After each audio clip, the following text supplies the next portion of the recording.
Bonjour et bienvenue dans la chaîne Mathématiques Sciences. Aujourd'hui je prends et expliquer une nouvelle vidéo, qui est une vidéo donc en mathématiques pour les troisièmes, dans laquelle tout simplement ici nous allons voir comment on peut reconnaître si un graphique est de proportionnalité ou non.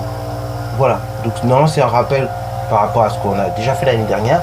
Normalement vous l'avez déjà fait, mais je voudrais quand même faire ce rappel de cours qui est assez important, enfin très important en fait, puisque ça va vous servir déjà pour le brevet. Le brevet on demande toujours des choses comme ça. Et de deux, ça peut vous servir aussi pour la suite, c'est-à-dire pour la suite de vos troisièmes tout simplement. Parce qu'en troisième, là, nous allons faire ce qu'on appelle les fonctions affines et linéaires. Et lorsqu'on fera les fonctions affines et linéaires, vous verrez qu'il y a un lien avec la proportionnalité, ok? Alors, pas dans les fonctions affines, mais dans les fonctions linéaires, si.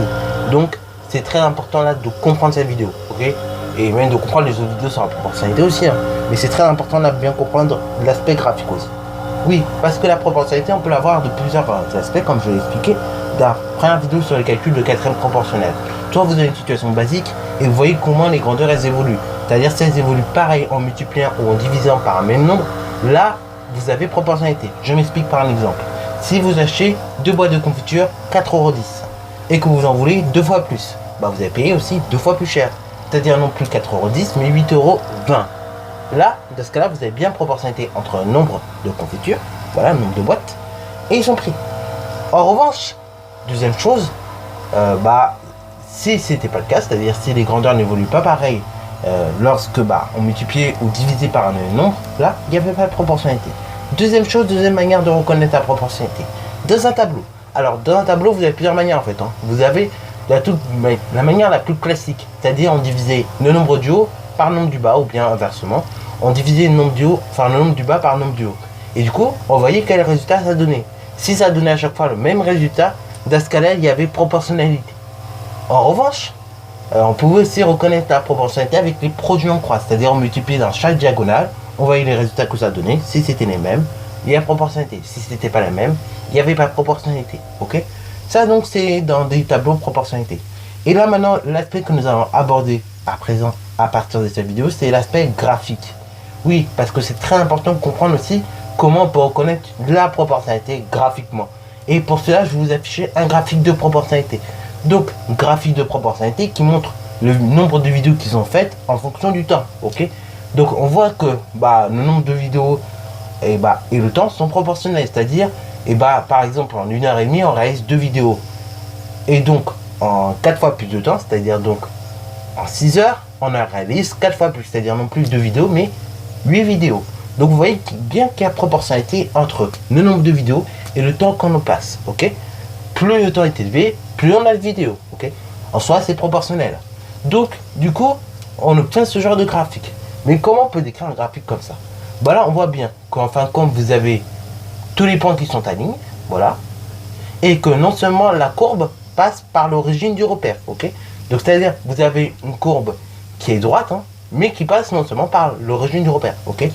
Donc on dit également que les points sont alignés à l'origine du repère. Et c'est cette condition-là qui doit être validée pour tous les graphiques de proportionnalité. Il faut absolument que vos points soient alignés et que la courbe passe par l'origine du repère. Et c'est comme ça qu'on reconnaît un graphique de proportionnalité. Si une des deux conditions n'est pas présente, là vous n'avez pas de graphique de proportionnalité. C'est-à-dire si vous avez seulement des points alignés, c'est mort, pas de graphique de proportionnalité. Si au contraire, vous avez votre courbe qui passe par l'origine du repère, mais que les points ne sont pas exactement alignés, que ça fait une courbe qui n'est pas droite, là, c'est mort, pas de graphique de proportionnalité. Il faut vraiment qu'il y ait les deux conditions réunies pour qu'un graphique de proportionnalité soit un graphique de proportionnalité, justement. Ok? Sinon, c'est pas un graphique de proportionnalité, c'est une courbe, tout simplement.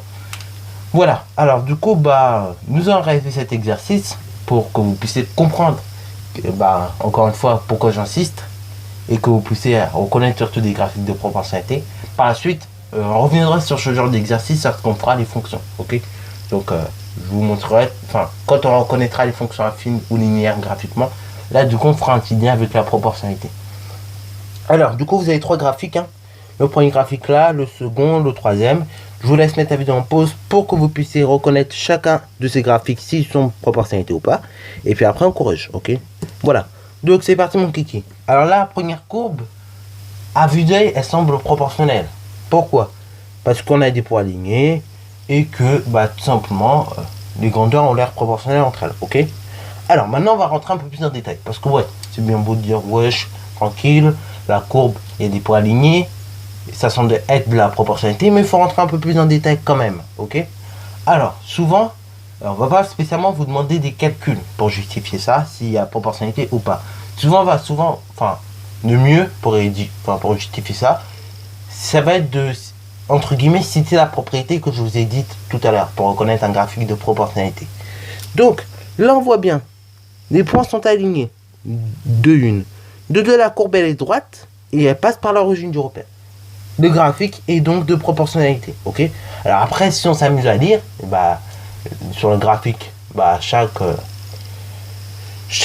prix pour chaque masse, on voit qu'il y a proportionnalité. Hein, puisque pour 1 kg de quelque chose acheté, on paye 1,50 €. En revanche, pour 2 kg, on paye 2 fois plus, c'est-à-dire 3 €. Pour 3 kg, on paye 3 fois plus, 4,50 €. Et pour 4 kg, on paye tout simplement 4 fois plus, c'est-à-dire 6 €. Ok. Donc là, bah, il y a bien proportionnalité. Donc ici, dans le premier graphique, il y a proportionnalité. Car tout simplement, les points sont alignés à l'origine du repère. Voilà, alors là, l'origine du repère, pour rappel, c'est quoi? C'est tout simplement en fait le croisement entre les deux axes du graphique, ok? C'est ce qu'on appelle l'origine. Et sur le graphique, en théorie, enfin, c'est même pas en théorie, c'est sûr, vous devez en avoir qu'un. Si vous avez deux croisements, donc deux origines, ça veut dire que vous avez plusieurs graphiques en fait. Enfin, vous voyez, il y a plusieurs axes. Et là, bah, ça va pas, ok? Donc normalement, vous avez qu'une seule origine sur un graphique en 2D, ok? Après, dans un graphique en 3D, oui, où là, vous en aurez plusieurs, puisque vous aurez plusieurs axes, ok? Voilà, mais ça, c'est pas de ce chapitre-là, ok? Voilà, donc ça, c'est l'origine. Deuxième chose, deuxième graphique, deuxième cas.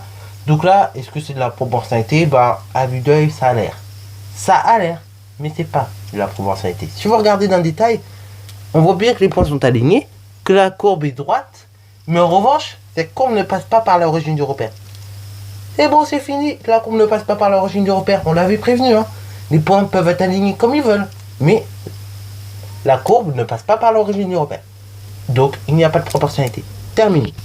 Et voilà, c'est bon. Une des conditions n'est pas respectée, vous arrêtez là. Troisième graphique. Alors là, il me fait bien rire celui-là, parce que, ok d'accord, la courbe elle passe par l'origine du repère. Mais vous voyez bien que les points ne sont pas alignés. Et le très important surtout, la courbe n'est pas droite. C'est bon, c'est fini. Pareil, on avait prévenu, hein. On avait dit, hein. Dès qu'une des conditions n'est pas vérifiée, c'est bon. Là, la courbe, on voit bien que les points ne sont pas alignés. Hein, voilà. Donc, il n'y a pas de proportionnalité. Voilà. Donc là, les points ne sont pas alignés. C'est bon. Ok. Les points seront alignés. Vu comment était la courbe, c'était bon. Puisque ça passait bien par l'origine du repère. Il aurait juste fallu que les points soient alignés. C'est tout. Mais sinon, et bah là, comme les points n'étaient pas alignés, hein, ça se voit. Puisque vous regardez bien, on n'a pas relié ça par un seul trait. Hein. C'est plusieurs. En fin de compte, c'est plusieurs traits soit il y a plusieurs traits qu'il aura fallu en fait pour relier. Pour faire la courbe en fin de compte.